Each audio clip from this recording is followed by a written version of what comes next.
Praise the lord. ಪ್ರೀತಿಯ ಸಹೋದರ ಹಾಗೂ ಸಹೋದರಿ, ಈ ದಿನ ನೋಡುವುದರಲ್ಲಿ ಬಹಳ ಸಂತೋಷವಾಗಿದ್ದೀನಿ. ಯೇಸು ಕ್ರಿಸ್ತನ ಶ್ರೇಷ್ಠವಾದ ನಾಮದಲ್ಲಿ ನಿಮಗೆಲ್ಲರಿಗೂ ವಂದನೆ ಸಲ್ಲಿಸ್ತೇನೆ. ಶಾಲು, ನಿಮಗೆ ಸಮಾಧಾನ ಉಂಟಾಗಲಿ. ಪ್ರೀತಿಯುಳ್ಳ ಮಕ್ಕಳೇ, ಕಳೆದ ವಾರ ಅದ್ಭುತವಾಗಿ ಕಾಪಾಡು ಈ ಹೊಸ ದಿನ ನೋಡುವಂತೆ ಕೃಪೆ ಮಾಡೋಕ್ಕಾಗಿ ದೇವ್ರ ನಾಮಕ್ಕೆ ಸ್ತೋತ್ರ ಸಲ್ಲಿಸೋಣ. ಹೌದು ಪ್ರೀತಿಯ ಮಕ್ಕಳೇ, ಈ ಮುಂಜಾನೆಗಳಲ್ಲಿ ದೇವರು ಒಂದು ಒಳ್ಳೆ ವಾಗ್ದಾನ ಕೊಟ್ಟಿದ್ದಾರೆ. ಏನಂದ್ರೆ, ನೀವು ನನ್ನ ಸ್ನೇಹಿತರೆಂಬುದಾಗಿ. ಹೌದು ಪ್ರೀತಿಯ ಮಕ್ಕಳೇ, ಈ ದಿನಗಳಲ್ಲಿ ನಮ್ಮ ಸ್ನೇಹಿತರು ಯಾರಿದ್ದಾರೆ ಎಂಬುದಾಗಿ ನಾವು ಪ್ರಶ್ನೆ ಮಾಡಿಕೊಳ್ಬೇಕು. ಎಷ್ಟೋ ಸ್ನೇಹಿತರು, ಒಳ್ಳೆಯ ಸ್ನೇಹಿತರು ಕೂಡ ಈ ದಿನಗಳಲ್ಲಿ ಕಾಣಲಿಲ್ಲ. ಆದರೆ ದೇವರು ಇಂದು ನಮ್ಮನ್ನು ಹೇಳ್ತಿದ್ದಾರೆ, ನೀವು ನನ್ನ ಸ್ನೇಹಿತರೆಂಬುದಾಗಿ.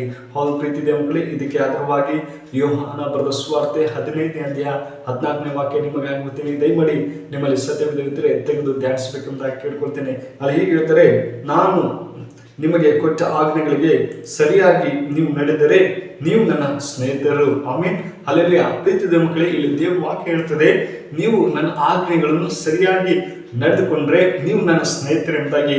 ಹೌದು ಪ್ರೀತಿಯ ಮಕ್ಕಳೇ, ನಾವು ಈ ದಿನಗಳಲ್ಲಿ ಯಾವ ರೀತಿಯಲ್ಲಿ ನಡ್ಕೊಳ್ತಾ ಇದ್ದೀವಿ ದೇವ್ರ ಆಜ್ಞೆಗಳ ಪ್ರಕಾರ ಎಂಬುದು ಆಲೋಚನೆ ಮಾಡಿಕೊಳ್ಬೇಕು. ದೇವರು ಪ್ರತಿದಿನ ನಮಗೆ ಸ್ನೇಹಿತರಾಗಿದ್ದಾರೆ.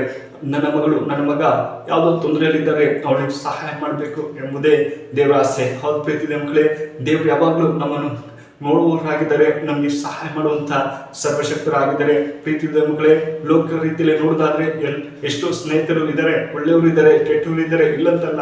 ಆದರೆ ದೇವ್ರ ಮಕ್ಕಳೇ, ಆತ್ಮಿಕವಾಗಿ ನಾವು ದೇವರ ಆಜ್ಞೆಗಳನ್ನು ಕೈಗೊಂಡು ನಡೆಯುವಾಗ ದೇವರು ನಮಗೆ ಒಳ್ಳೆ ಸ್ನೇಹಿತರಾಗಿ ಸಹಾಯ ಮಾಡುವವರಾಗಿದ್ದಾರೆ. ಪ್ರೀತಿಯ ಮಕ್ಕಳೇ, ಎಷ್ಟೋ ಕುಟುಂಬಗಳಲ್ಲಿ ಸ್ನೇಹಿತರಿದ್ದಾರೆ, ಸಹಾಯ ಮಾಡೋರಿದ್ದಾರೆ. ಆದರೆ ದೇವರು ನಮಗೆ ಒಳ್ಳೆಯ ರೀತಿಯಲ್ಲಿ ಮಾತಾಡುವಂಥ ದೇವರು, ನಮಗೆ ಕೈ ಹಿಡಿದು ನಡೆಸುವಂತ ಸರ್ವಶಕ್ತರಾಗಿದ್ದಾರೆ. ಅದೇ ತರ ವಿಮೋಚನೆ ಕಾಂಡ ನೋಡೋದಾದ್ರೆ ಪ್ರೀತಿಯ ಮಕ್ಕಳೇ, 33ನೇ ಅಧ್ಯಾಯ 11ನೇ ವಚನ ಹೇಳ್ತದೆ, ಮನುಷ್ಯ ಸಂಗಡ ಹೇಗೆ ಮಾತಾಡಿದರೋ ಅದೇ ತರ ಮೋಶೆ ಸಂಗಡ ಮಾತಾಡಿದರೆ ಎಂಬುದಾಗಿ ನೋಡ್ತೀವಿ. ನಾನು ಮೋಶೆ ನೀ ನನ್ನ ಸ್ನೇಹಿತನೆಂಬುದಾಗಿ ಮಾತಾಡಿದರೆ ಎಂಬುದಾಗಿ ನೋಡ್ತೀವಿ. ಹೌದು ಪ್ರೀತಿಯ ಮಕ್ಕಳೇ, ದೇವರು ನಮಗೂ ಕೂಡ ಮಾತಾಡುವಂಥ ದೇವರು. ನನ್ನ ಮಗನೇ, ನಿನಗೇನು ಕೊರತೆ ಇದೆ ಅದನ್ನೆಲ್ಲ ನೀಗಿಸ್ತೀನಿ, ನಿನಗೆ ಸಮಾಧಾನ ಕೊಡ್ತೇನೆ, ನಿನಗೆ ಸಂತೋಷ ಕೊಡ್ತೇನೆ ಎಂಬುದಾಗಿ ದೇವರು ಹೇಳ್ತಿದ್ದಾರೆ. ಹೌದು ಪ್ರೀತಿಯ ಮಕ್ಕಳೇ, ಎಲ್ಲರೂ ಕೈ ಬಿಡಬಹುದು, ಆದರೆ ದೇವರು ನಮ್ಮನ್ನು ಕೈ ಬಿಡುವುದಿಲ್ಲ. ಎಂಥ ಪರಿಸ್ಥಿತಿಯಲ್ಲಿ ಇದ್ರೂ ಕೂಡ, ಒಂದು ವೇಳೆ ಸ್ನೇಹಿತರು ಕೂಡ ಮರ್ತು ಹೋಗ್ಬೋದು, ಆದರೆ ದೇವರಿಂದ ಹೇಳ್ತಾರೆ, ಮೋಶೆ ಸಂಗಡ ಮಾತಾಡದ ಹಾಗೆ ನಾನು ನಿಮ್ಮ ಜೊತೆ ಮಾತಾಡ್ತೇನೆ ಎಂಬುದಾಗಿ ದೇವ್ರ ವಾಕ್ಯ ಹೇಳ್ತದೆ. ಹೌದು ಪ್ರೀತಿಯ ಮಕ್ಕಳೇ, ದೇವ್ರ ಜೊತೆ ನಾವು ಯಾವಾಗಲೂ ಸ್ನೇಹದಿಂದ ಆತನ ಆಜ್ಞೆಗಳನ್ನು ಪ್ರತಿದಿನ ಕೈಗೊಳ್ಳಬೇಕು. ಪ್ರತಿದಿನ ಪ್ರಾರ್ಥನೆಯಲ್ಲಿ, ವಾಕ್ಯದಲ್ಲಿ ಓದುವಾಗ ದೇವರು ನಮ್ಮ ಸಂಗಡ ಮಾತಾಡಕ್ಕೆ ಇಷ್ಟವಾಗಿದ್ದೇನೆ. ನನ್ನ ಮಗಳೇ, ನಾನು ನಿನಗಾಗಿ ಕಾಯ್ತಿದ್ದೀನಿ, ನೀನು ನಾನುಗೋಸ್ಕರ ಏನು ಸಿದ್ಧನಾಗಿರು, ನನ್ನ ಆಜ್ಞೆಗಳನ್ನು ಕೈಗೊಂಡು ನಡಿ ಎಂಬುದಾಗಿ ದೇವ್ರ ವಾಕ್ಯ ಹೇಳ್ತದೆ. ಪ್ರೀತಿಯ ಮಕ್ಕಳೇ, ಅದೇ ತರ 15ನೇ ಅಧ್ಯಾಯ 15ನೇ ವಾಕ್ಯ ಹೇಳ್ತದೆ, ಏನಂದ್ರೆ, ಇನ್ನು ಮೇಲೆ ನಾನು ನಿಮ್ಮನ್ನು ಆಳುಗೊಳ್ಳುವುದಿಲ್ಲ, ಯಜಮಾನನು ಮಾಡುವಂಥದ್ದು ಆಳಿಗೆ ತಿಳಿಯುವುದಿಲ್ಲ. ನಿಮ್ಮನ್ನು ಸ್ನೇಹಿತರೆಂದು ಹೇಳಿದ್ದೇನೆ, ತಂದೆಯ ಕಡೆಯಿಂದ ನಾನು ಕೇಳಿದ್ದನ್ನೆಲ್ಲ ನಿಮಗೆ ತಿಳಿಸಿದ್ದೇನೆ. ಆಮೇಲೆ ಅಲ್ಲೆಲ್ಲಿ ಹೌದು ಪ್ರೀತಿಯ ಮಕ್ಕಳೇ, ದೇವರು ಎಷ್ಟು ಒಳ್ಳೆಯವರು. ನಾನು ಯಾವ್ದು ನಿಮಗೆ ಬಯುವುದಿಲ್ಲ, ನಿಮ್ಮನ್ನು ಏನು ಮಾಡಲ್ಲ, ಆದರೆ ನಾನು ನಿಮ್ಮ ಸ್ನೇಹಿತನಾಗಿ ಇರಕ್ಕೆ ಎಷ್ಟು ಒಳ್ಳೆಯದಾಗಿದ್ದೇನೆ ಎಂಬುದಾಗಿ ದೇವರು ಹೇಳ್ತದೆ. ಅದೇ ತರ ಪ್ರೀತಿಯ ಮಕ್ಕಳೇ, ಯಾಕೋಬ 2ನೇ ಅಧ್ಯಾಯ 23ನೇ ವಚನ ನೋಡುವಾಗ, ಅಬ್ರಹಾಮನು ನಂಬಿಕೆಯಿಂದ ಜೀವಿಸಿದ. ಅದೇ ತರ ಅಬ್ರಹಾಮನು ಕೂಡ ನೀನ್ ನನ್ನ ಒಳ್ಳೆ ಸ್ನೇಹಿತನೆಂಬುದಾಗಿ ದೇವರು ಅಲ್ಲಿ ಹೇಳ್ತಾರೆ. ಹೌದು ಪ್ರೀತಿಯ ಮಕ್ಕಳೇ, ಅಬ್ರಹಾಮನು ಒಳ್ಳೆ ನಂಬಿಕೆಯಿಂದ ಜೀವಿಸಿದ. ಎಷ್ಟೇ ಕಷ್ಟ ಬಂದರೂ ಕೂಡ ಆತ ದೇವರು ಅಬ್ರಹಾಮನ ಕರೆದ ತಕ್ಷಣ ಆತ ಎಲ್ಲನೂ ಬಿಟ್ಟು ದೇವರ ಹಿಂದೆ ಹೋದರೆ ಎಂಬುದನ್ನು ನೋಡ್ತೀವಿ. ಪ್ರೀತಿಯ ಮಕ್ಕಳೇ, ದೇವರು ಅಬ್ರಹಾಮನ ಎಷ್ಟು ಪ್ರೀತಿ ಮಾಡಿದರೋ ಅದೇ ತರ ನಮಗೂ ಕೂಡ ಪ್ರೀತಿ ಮಾಡುವಂತಹ ದೇವರಾಗಿದ್ದಾರೆ.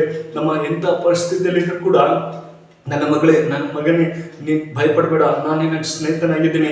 ಈ ದಿನಗಳಲ್ಲಿ ಎಷ್ಟೋ ಒಳ್ಳೆ ಸ್ನೇಹಿತರನ್ನ ನಾವು ಕಾಣದೇ ಇರಬಹುದು, ಆದರೆ ದೇವರಿಂದ ಹೇಳ್ತಾರೆ, ನನ್ನ ಆಜ್ಞೆಗಳನ್ನು ಕೈಗೊಂಡಿದ್ದರೆ ನೀವು ನನ್ನ ಸ್ನೇಹಿತರೆಂಬುದಾಗಿ. ಹೌದು ಪ್ರೀತಿಯ ಮಕ್ಕಳೇ, ನನ್ನ ಒಳ್ಳೆಯ ಸ್ನೇಹಿತರು ಯೇಸು ಸ್ವಾಮಿ ಆಗಿದ್ದಾರೆ. ಅವರೆಲ್ಲ ಕೊರತೆಗಳನ್ನ ನೀಗಿಸುವಂತ ದೇವರು. ಈ ಮುಂಜಾನೆ ವೇಳೆಯಲ್ಲಿ, ಅಪ್ಪ ನೀ ನನ್ನ ಒಳ್ಳೆ ಸ್ನೇಹಿತನಾಗಿರಪ್ಪ, ಎಲ್ಲ ಸಮಸ್ಯೆಗಳಿಂದ ಬಿಡುಗಡೆ ಕೊಡಪ್ಪ. ಎಂಥ ವೇದನೆಯಲ್ಲಿದ್ದರೂ ಕೂಡ ದೇವರು ನಮಗೆ ಸಹಾಯ ಮಾಡುವಂತಹ ಸರ್ವಶಕ್ತರಾಗಿದ್ದಾರೆ. ಅಬ್ರಹಾಮ ನಂಬಿಕೆಯಿಂದ ಜೀವಿಸಿದ್ರು ಪ್ರೀತಿ ಮಕ್ಕಳೇ. ಅದೇ ತರ ನಾವು ಕೂಡ ನಂಬಿಕೆಯಿಂದ ಆತನ ಒಳ್ಳೆಯ ಸ್ನೇಹಿತನಾಗಿ ಜೀವಿಸಿದ್ರೆ ದೇವರೆಷ್ಟು ಸಂತೋಷರಾಗಿದ್ದಾರೆ ಪ್ರೀತಿ ಮಕ್ಕಳೇ. ಈ ವಾಕ್ಯ ನಿಮ್ಮ ಜೀವಿತದಲ್ಲಿ ಆಶ್ವಸಿ ಕಾಪಾಡಿ. ಪ್ರಾರ್ಥನೆಗಳನ್ನ ಕಣ್ಮುಚ್ಚಿಕೊಂಡು ಪ್ರಾರ್ಥನಾ ಪರಿಶುದ್ಧನೆ. ಪ್ರೀತಿಗಳು ದೇವರೇ, ಒಳ್ಳೆ ಸಮಯಕ್ಕಾಗಿ ಸ್ತೋತ್ರ. ಕಳೆದ ವಾರ ಅದ್ಭುತವಾಗಿ ಕಾಪಾಡು ಪ್ರೀತಿಗಳು ದೇವರೇ. ಮುಂಜಾನೆ ವೇಳೆಯಲ್ಲಿ ಅಪ್ಪ ಒಳ್ಳೆ ಭಾಗದಲ್ಲಿ ಕೊಟ್ಟಿದೆ. ನೀವು ನನ್ನ ಸ್ನೇಹಿತರೆಂಬುದಾಗಿ ಹೇಳುವ ಹಾಗೆ ಅದೇ ಸಪ್ಪ ನೀನು ವಾಕ್ಯ ಹೇಳ್ತದಪ್ಪ, ನಿನ್ನ ಆಜ್ಞೆಗಳ ಪ್ರಕಾರ ನಡೆಯುವಂತಾದರೆ ನೀವು ನನ್ನ ಸ್ನೇಹಿತರು ಎಂಬುದಾಗಿ. ಹೌದಪ್ಪ ಪ್ರೀತಿಗಳು ದೇವರೇ, ಈ ವಿಡಿಯೋ ಯಾರು ನೋಡ್ತಾರೋ ಪ್ರತಿಯೊಬ್ಬರು ಸ್ನೇಹಿತರು ನಿಮ್ಮ ಕರೆಗಳಿಸ್ತೇ ಆ ಕುಟುಂಬದಲ್ಲಿ ಆಶ್ವಾಸು ಅವ್ರು ಬೇಕಂತೆಲ್ಲ ಸಹಾಯ ಮಾಡಪ್ಪ ಅಂತ ಪ್ರಾರ್ಥಿಸಿದ್ರೆ, ಅವರಲ್ಲಿ ಅತ್ಯಂತ ಅಸಮಾಧಾನ ತೆಗೆದಕ್ಕೆ ನಿನ್ನ ಕೃಪೆಯಿಂದ ನಡೆಸಪ್ಪ ಅಂತ ಪ್ರಾರ್ಥಿಸಿದ್ರೆ ಪ್ರೀತಿಗಳು ದೇವರೇ. ಈ ಚಿಕ್ಕ ಪ್ರಾರ್ಥನೆ ಕೇಳದಂತೆ ಯೇಸು ಕ್ರಿಸ್ತನಲ್ಲಿ ಬಿಡ್ತೇನೆ ಜೊತೆ. ಆಮೆನ್.